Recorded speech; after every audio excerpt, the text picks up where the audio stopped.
such a beautiful day! My goodness! Hey, what's going on guys? It's such a beautiful day today.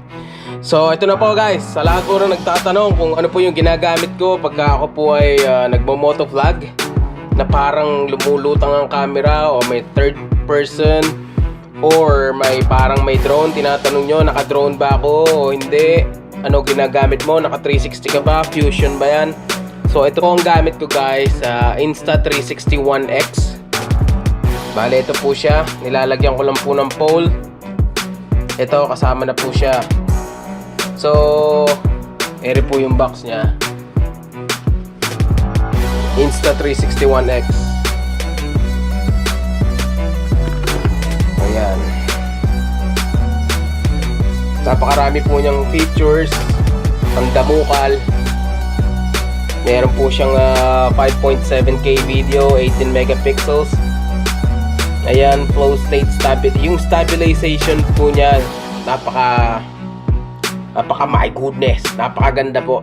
So kahit nagpa-vibrate yung kamay mo, napakaganda ng stabilization po niya. And then may 360 capture din po siya. Hindi ko lang ginagamit yung 360. Basta kung ano lang trip ko, yun ang ginagamit ko. And then may slow-mo rin siya, hindi ko rin nagagamit pa. Sa susunod, gagamitin po natin. Ito ang the best na tricks, yung invisible selfie stick, which is yun yung ipapakita ko po sa inyo guys mamaya. Yung invisible selfie stick, ito po yun. Ito yung invisible na yan. Guys, hindi nyo po nakikita yung pole, di ba? Papakita ko po sa inyo mamaya kung paano po ginagawa and kung saan ko po i-minamount. And then meron po siyang wifi, syempre pwede nyo i-connect sa phone. And then pwede nyo rin po siyang i-edit sa application, sa apps. Ito, bullet time. Bullet time di ko pa nagagawa eh. Ang dami ko pang di nagagawa dito eh. A few moments later. Okay na nga po guys, ano? Tayo po ay hinto po sa isang tabi at ipapakita ko po sa inyo kung paano ko po i-minamount yung ating camera. Yan. Ito tayo pwede.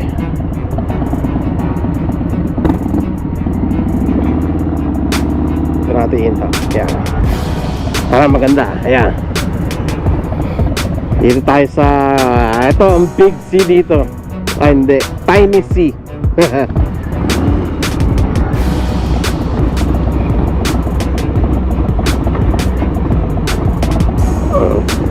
Papakita ko sa inyo po guys kung paano ko minamount yung aking 360 camera.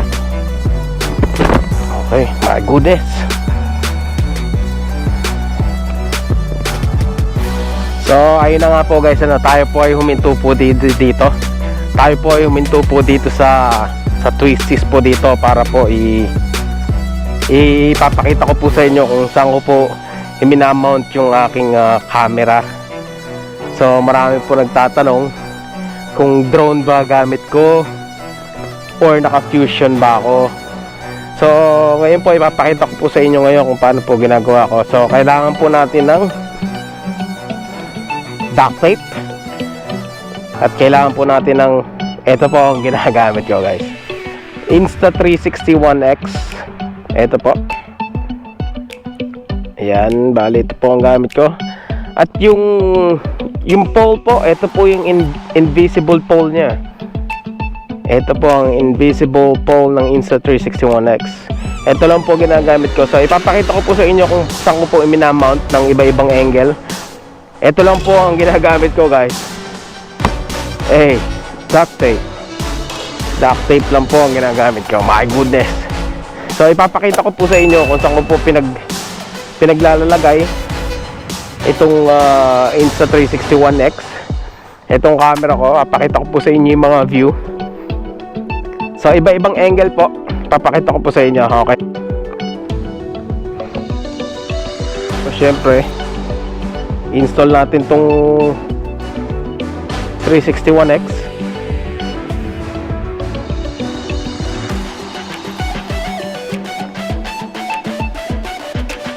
Saka po natin i-extend. Ayan po, bali ganyan po siyang kahaba.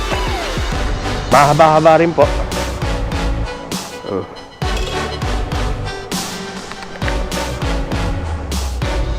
So So bali dito po natin ikakabit guys muna. So dito po muna natin ikakabit. So ayan, patitibahin lang po natin hanggang sa hindi na siya gumagalaw. Pero ang kagandahan naman po nitong Insta360 1X po na to ay meron po siyang stabilizer guys. So kahit po siya nanginginig, para po siya naka-float lang din, para siya may gimbal. So bali i-extend po natin na ganito guys. So i-extend po natin ng ganyan. Pinaka-stretch niya ganyan eh. Kaya lang pagka nagra-ride na tayo, masyado naman siyang gumagalaw na ganyan, no? So ang gagawin ko po ay i-clean ko lang po ng mga ganito siguro. Ayan. Mga ganyan lang. My goodness. Pwede na yan. Yung ganyan lang, sakto na yan. Para ka nang lumilipad-lipad nun. Bali dadagdagan ko lang yung tape para secure na secure siya. Duct tape lang guys. Panalo na duct tape. My goodness. So tape lang po natin siya ng mabuti guys. Kung mapapansin nyo po, ayan, medyo gumagalaw-galaw pa siya, no? Papakita ko po sa testingin natin, papakita ko po sa inyo. So bali yan po yung mount niya, man. My goodness.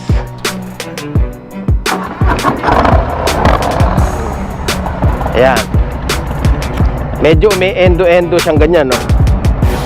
Pero makikita nyo pag pinlay ko mamaya, pakita ko sa inyo kung gaano kagandang stabilizer nitong 361X. Okay. Check. Bali po, ayan. So ayan yung mount, kitang-kita sa harapan, no?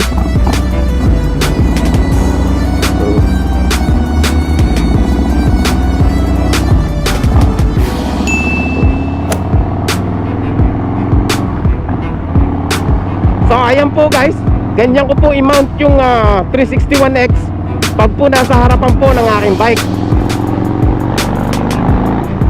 So kung makikita nyo po, ayan, kitang kita po yung harapan, di ba? Yung angle dito sa baba. So kung mapapansin nyo po guys, uuga-uga po yan yung 360 camera. Pero pagka yung mismong 360 camera na po ang nag-video, hindi po siya umuuga-uga dahil ito makikita nyo, ayan, papakita ko po sa inyo.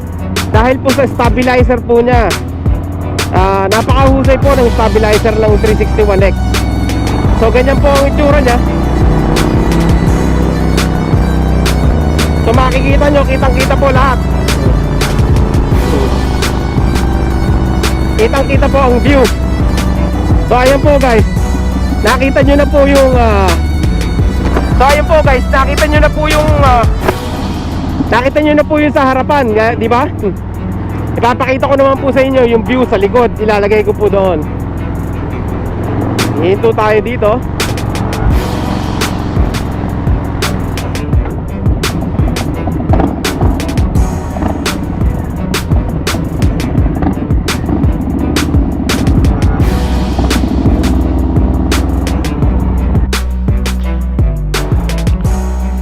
Pag di ko ginagamit, sinushoot ko yung condom na yan. So ganito lang. So pag ilalagay ko po sa likod, syempre tatanggalin natin. Goodbye tape na. Ikakat na po natin yan. Magudes paano pa gagawin? So yung sa side shot ko naman, yung sa gilid naman, dito ko naman ikakana, ano?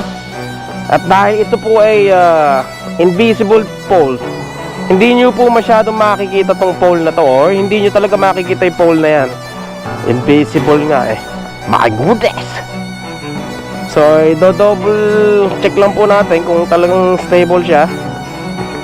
Hindi, medyo ingat lang. Dahil pagka nag-banking ka, gigilid ito. So pagka dito lang ako, kinakana ko, So testing po. Check natin kung naka-record. Pumalya yung kanina. Check. Okay. Tira banat. Hanapan natin ulit.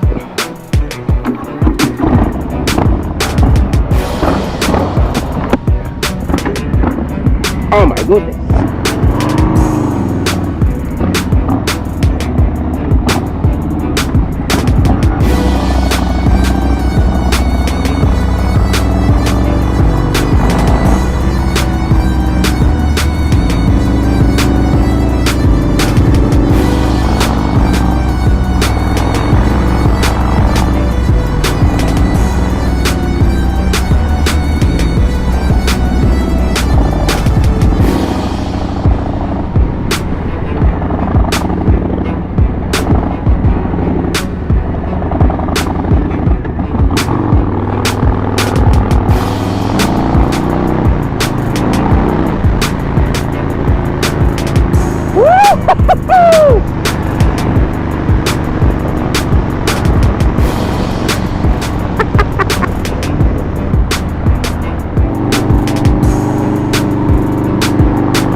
So ayan, kung makikita nyo guys, hindi nyo pa nakikita yung pole, di ba?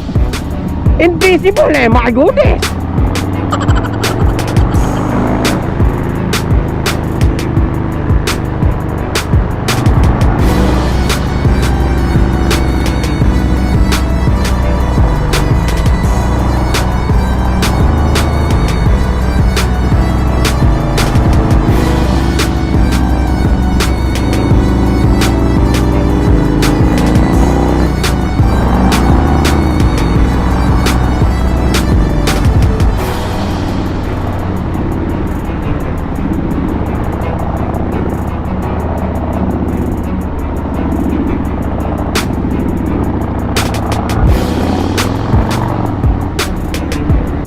So, oh my goodness. So, ayun na nga po guys, ano. Ito naman po yung top view. Para kita nyo po yung bumbunan ko, yung tuktok ng ulo ko. Bird's eye view. My goodness. So, ito po ang pinakamadali. Kasi, tinate ko lang po dito, oh.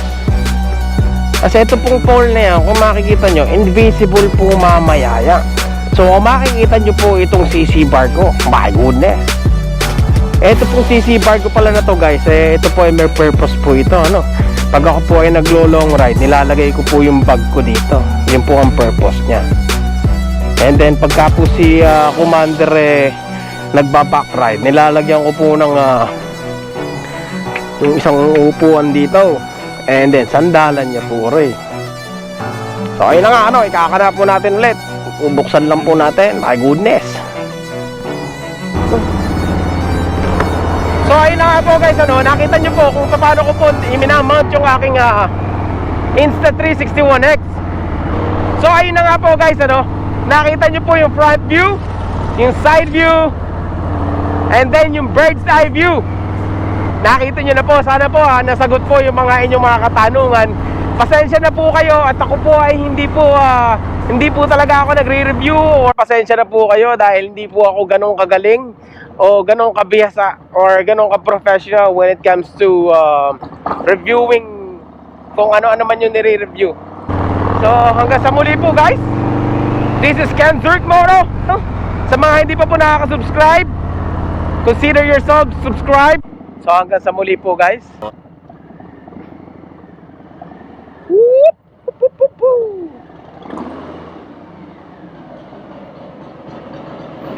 All right. While 2 hours later.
ayan, kung makikita nyo guys, hindi nyo pa nakikita yung pole, di ba? Invisible eh, my goodness!